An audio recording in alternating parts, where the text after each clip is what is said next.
Assalamualaikum. Waalaikumsalam. Selamat pagi anak-anak. Pagi, Bu. Gimana kabar kalian hari ini? Baik. Nah, sebelum kita mulai pelajaran pada hari ini, alangkah lebih baik jika kita berdoa. Nah, ketua kelas pimpin doa. Baiklah, sebelum memulai pelajaran kita pada hari ini, lebih baik kita berdoa menurut kepercayaan masing-masing. Doa selesai. Sekarang, luruskan kursi dan meja kalian, kemudian kalian lihat sekeliling kalian. Jika ada sampah, pungut dan buang di tempat sampah. Ingat, lingkungan yang bersih membuat kalian nyaman untuk belajar. Oke? Siapa yang tidak hadir hari ini? Semua, Bu. Hadir semua ya? Kalian gak takut corona? Takut. Sehat, Bu. Oke, baiklah. Masih ingat apa yang kita bahas minggu lalu? Masih, Bu. Masih. Tentang apa? Campuran. Campuran. Oke. Ada yang masih kalian ingat apa itu campuran? Saya, Bu. Oke, silakan ya. Campuran adalah gabungan antara dua zat atau lebih, Bu. Betul sekali. Jadi campuran adalah gabungan antara dua zat atau lebih. Ada lagi yang masih kalian tahu tentang campuran? Bu, Ya, Kurnia. Campuran itu mempunyai dua sifat, yaitu bersifat homogen dan juga bisa bersifat heterogen. Betul sekali. Nah, apa sih homogen dan heterogen? Saya, Bu. Wah, Rizka, silakan. Homogen itu, Bu, bercampur rata dan satu fasa, sedangkan heterogen itu, Bu, mengendap dan dua fasa. Betul sekali. Jadi Ibu sangat senang kalian masih mengingat materi kita pada minggu lalu. Nah, sekarang coba kalian perhatikan video yang akan Ibu tayangkan di depan ya. Nah, ini kalian perhatikan baik-baik dengan teliti dan seksama. Jelas ya? Nah, ini partikel garam yang dilarutkan ke dalam air. Ini adalah molekul air. Ada atom H yang memiliki kutub positif dan oksigen dengan kutub negatif. Nah, sedangkan garam itu adalah Na yang bermuatan positif dan Cl yang bermuatan negatif. Nah, ketika kita mencampurkan sebuah larutan, maka mereka akan bercampur. Di mana atom Cl itu akan diikat oleh hidrogen. Nah, sedangkan atom Na akan diikat oleh oksigen.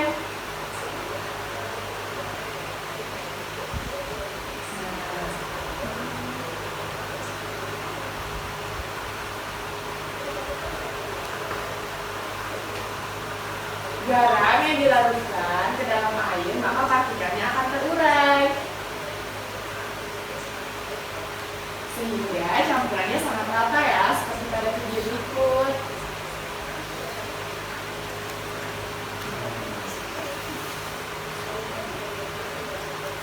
Nah, untuk yang kedua, ini adalah campuran air dengan pasir.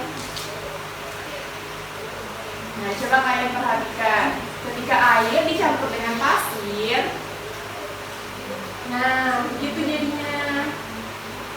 Oke, nah sekarang ada yang bisa menyimpulkan video yang telah Ibu tayangkan? Apa yang dapat kalian peroleh dari video yang Ibu tayangkan? Saya, Bu. Rifki, ayo Rifki, apa? Nah, ketika larutan air tadi ditambahkan garam, itu membentuk suatu larutan. Nah, larutan ini dia bersifat homogen, Bu. Tetapi ketika satu lagi yang bersifat tiga pasir, nah itu termasuk dalam larutan heterogen. Betul sekali. Nah, jadi benar kata Rizky ya. Jadi garam dan air itu bersifat homogen, sedangkan pasir dan air itu bersifat heterogen. Oke. Oh iya, Ulin. Apakah semua campuran itu larutan, Bu? Pertanyaan yang bagus, Ulin. Apa yang bisa jawab? Atau ada pertanyaan lagi? Ini? Bu, bagaimana kita dapat membedakan campuran-campuran tersebut selain dari perubahan warna dan fasanya? Nah, apakah campuran heterogen selalu dalam dua fasa dan terdapat endapan ya, Bu? Bagus sekali pertanyaannya. Ternyata kalian di sini sangat teliti ya. Nah, untuk menjawab pertanyaan dari Ulin dan Vini, semua dari kalian harus mengikuti pelajaran hari ini dengan baik.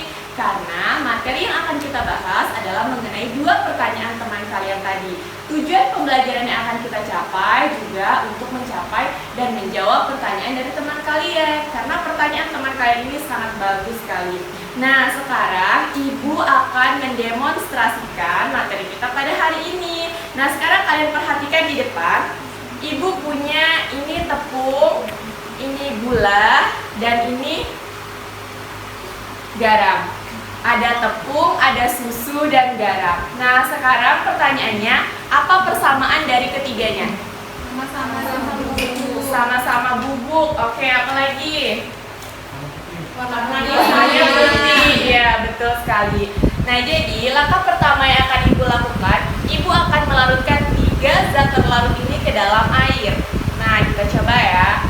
Tapi sebelum Ibu mendemonstrasikannya, Ibu punya tabel pengamatan yang harus kalian isi. Jadi, kalian harus memperhatikan demonstrasi Ibu dan mengisi tabel pengamatan Ibu. Nah, ini Ibu bagi satu-satu ya.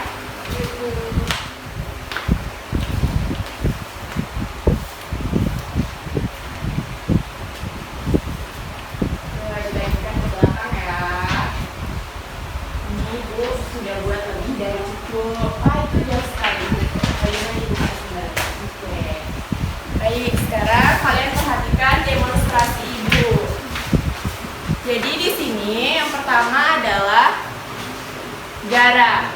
Ini garam akan Ibu masukkan. Oke. Kemudian kita campurkan dengan air. Nah, setelah itu kita aduk. Nah, kalian sudah memperhatikan kan? Sebelum Ibu tambahin garam dan setelah Ibu tambahkan garam, gimana perubahannya? Larut. Ya. Warnanya. Oke. Nah, itu kalian isi di tabel pengamatan kalian ya. Nah, itu kalian isi. Tabel yang Ibu bagikan ke kalian sama dengan yang di sini. Jadi warna setelah pencampurannya kalian isi. Nah, ini baru untuk garam. Selanjutnya, yang kedua kita akan mencampurkan susu.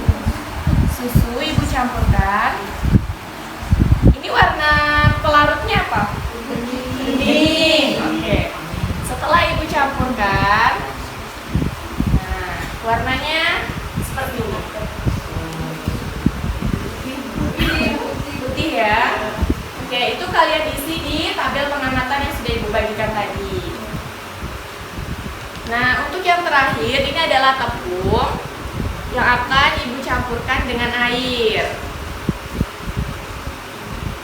Nah, ini pelarutnya juga sama ya. Kita campurkan. Kemudian kita aduk. Apa warnanya? Putih.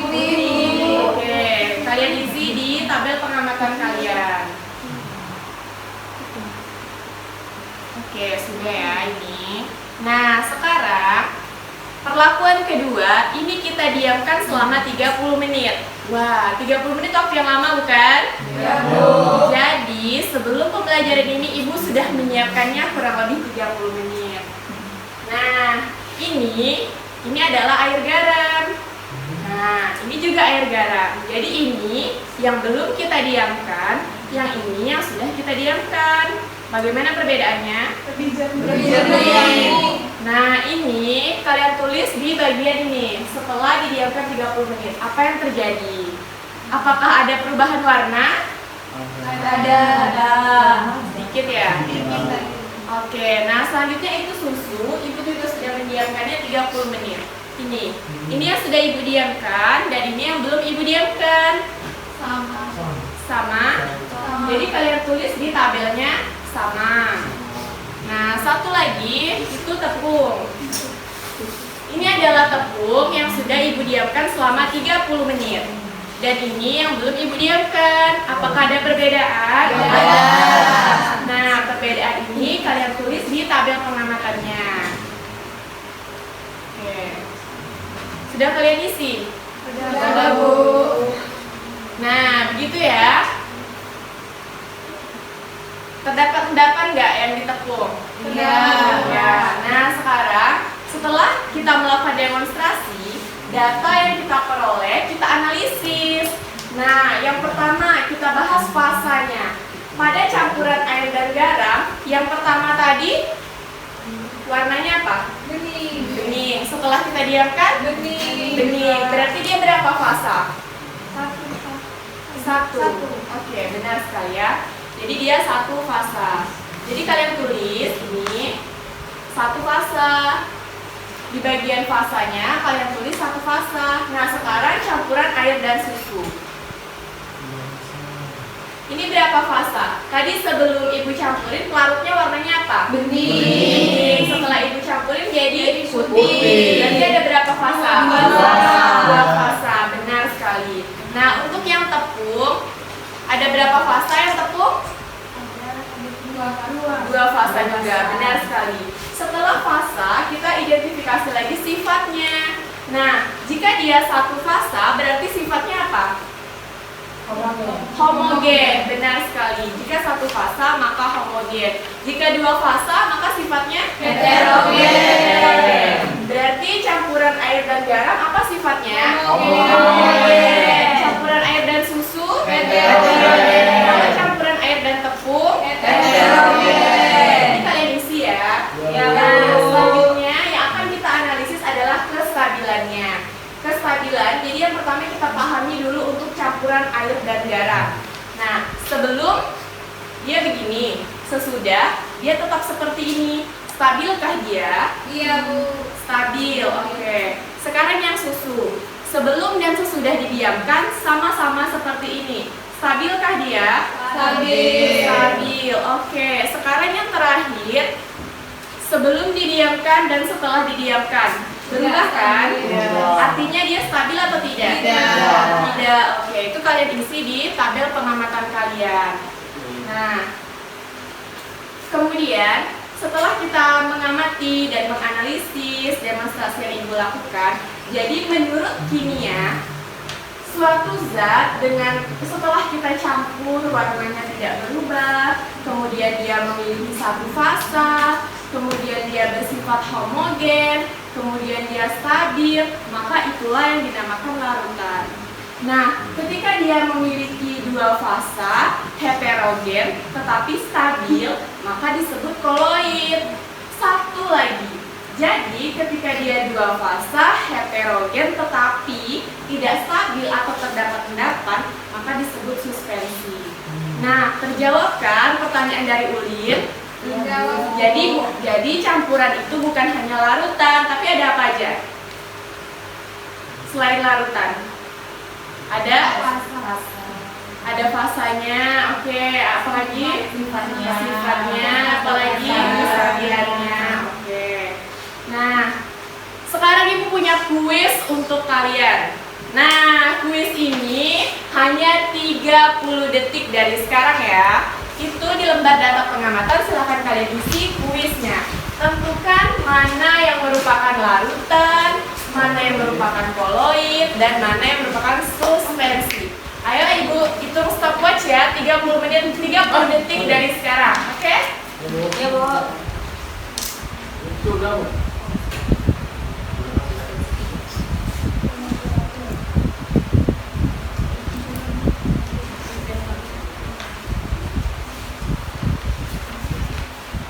Oke, sudah. Mari kuisnya dikumpulkan karena sudah 30 detik. Oke. Nah, kalian cepat sekali ya. Itu yang di belakang ada kasihan sekali. Tolong bantu dia. Nah, cepat sekali Lana. Oke, ada yang bisa menjawab kuisnya? Ayo coba satu orang. Siapa yang mau? Rizka, oke, baiklah Rizka. Apa Rizka? Apa aja yang larutan?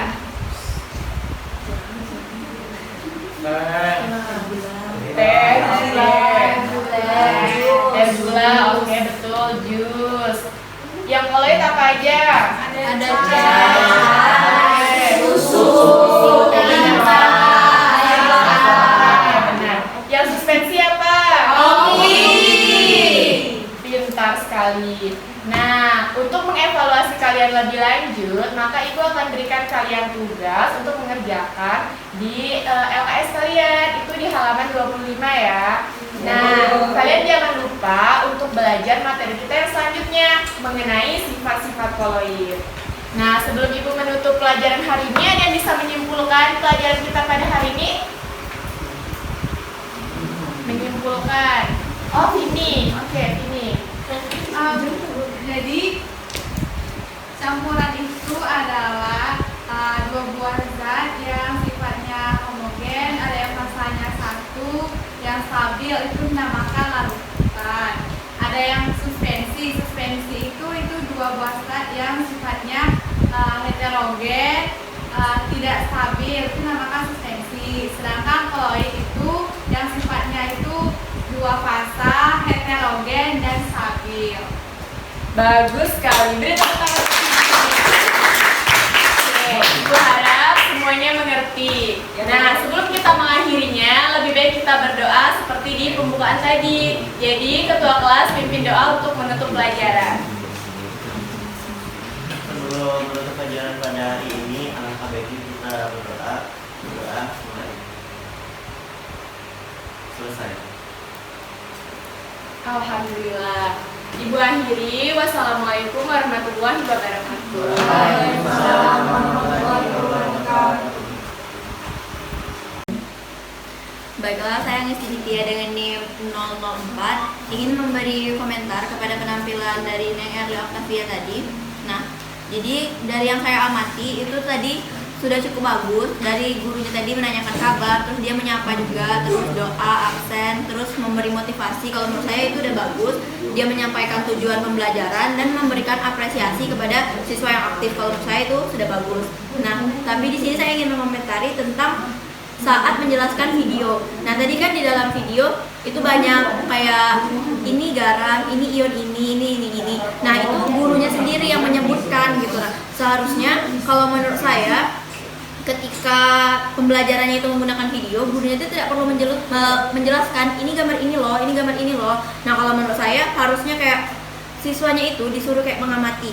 Nah, jadi siswanya itu mencari tahu sendiri. Nah, nanti kalau misalnya udah selesai baru gurunya itu kayak memberikan penjelasan lebih lanjut. Nah, kan sudah seperti yang kita ketahui bahwa sebenarnya guru yang baik itu tidak menjawab pertanyaan siswa dengan jawaban, tapi dengan bertanya kembali. Nah, kalau menurut saya kurangnya itu saja. Kalau untuk keseluruhan dari penampilannya, kalau menurut saya sudah bagus. Terima kasih.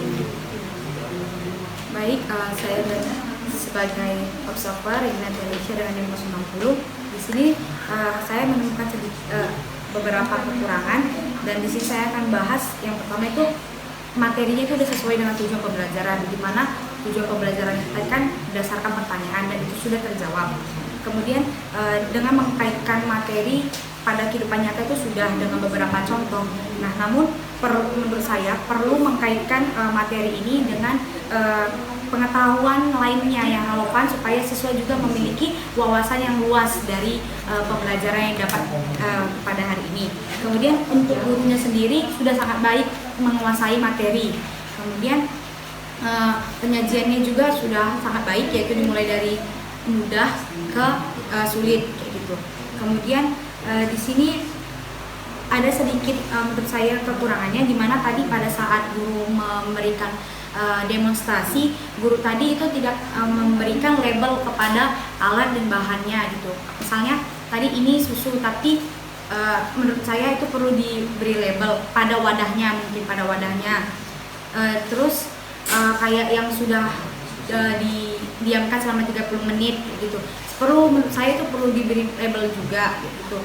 Terus pada saat melakukan percobaan itu, guru di sini kurang memberikan fasilitas kepada siswa untuk mencoba begitu. Mungkin seharusnya menurut saya boleh meminta beberapa siswa, 1 atau 2 orang siswa untuk melakukan percobaan itu, supaya siswa itu bisa mengalami sendiri. Kemudian seperti sudah jadi gitu, nah sudah jadi yang baru dibuat dengan yang sudah 30 menit didiamkan. Nah, itu sebaiknya tadinya mungkin siswa yang di belakang itu kan bisa aja nggak nampak nggak sih. Nah, itu sebaiknya tadi biarkan siswa mengamati hasil perbedaan, jadi dia bisa membedakan atau bisa dia nampakkan lagi kepada teman-temannya di tengah. Jadi siswa itu lebih punya banyak ruang untuk mencoba dan untuk mengamati. Kemudian apa lagi ya? Kemudian dari yang saya lihat juga guru juga tadi hampir sama ya seperti Agnes, ada beberapa pernyataan yang langsung dikasih tahu kayak gitu, tapi menurut saya ada lebih baiknya supaya siswa yang menjawab kayak gitu, siswa yang lebih menjelaskan. Kayak misalnya tadi kan koloid yang dia memiliki ini, hasilnya seperti ini merupakan koloid. Tadi menurut saya sih lebih baik supaya siswanya menganalisis. Nah, kalau dia memiliki ini, sifatnya seperti ini, pasnya ini, berarti ini disebut. Kalau menurut saya sih itu aja. Baiklah, saya Muhammad Raidil, UNIM saya 6. Di sini saya akan menyampaikan beberapa kekurangan. Yang pertama, menurut pendapat saya pribadi itu gurunya itu terlalu terburu-buru dalam menyampaikan materi. Nah, kemudian guru tadi di saat percobaan itu guru langsung menyebutkan ini zat apa, ini garam, ini susu, tanpa menyuruh siswa untuk mengidentifikasi dulu, mungkin mencium atau mencoba ini rasanya asin atau baunya wangi, kira-kira ini apa. Nah, kemudian guru tadi sudah merespon positif partisipasi siswa. Terus guru juga sudah menunjukkan sikap terbuka terhadap respon siswa. Nah, guru menumbuhkan keceriaan atau antusias siswa dalam belajar. Tetapi menurut pendapat saya, guru sudah membuat pembelajaran itu aktif, tetapi belum menyenangkan. Karena apa? Karena siswa kurang dilibatkan langsung dalam saat percobaan tadi. Mungkin tadi saat percobaan sama-sama kita lihat semuanya guru yang melakukan. Mengapa kita tidak mencoba menyuruh siswa, perwakilan dari siswa untuk mencoba melakukan percobaan itu? Nah, dan yang terakhir tadi di saat penutup itu sudah bagus, tapi ada di saat guru menyuruh siswa untuk menyimpulkan, siswa menyimpulkan, tetapi guru itu tidak meluruskan kembali atau mengklarifikasi kembali kesimpulan dari siswa tersebut benar atau salah. Nah, menurut saya demikian.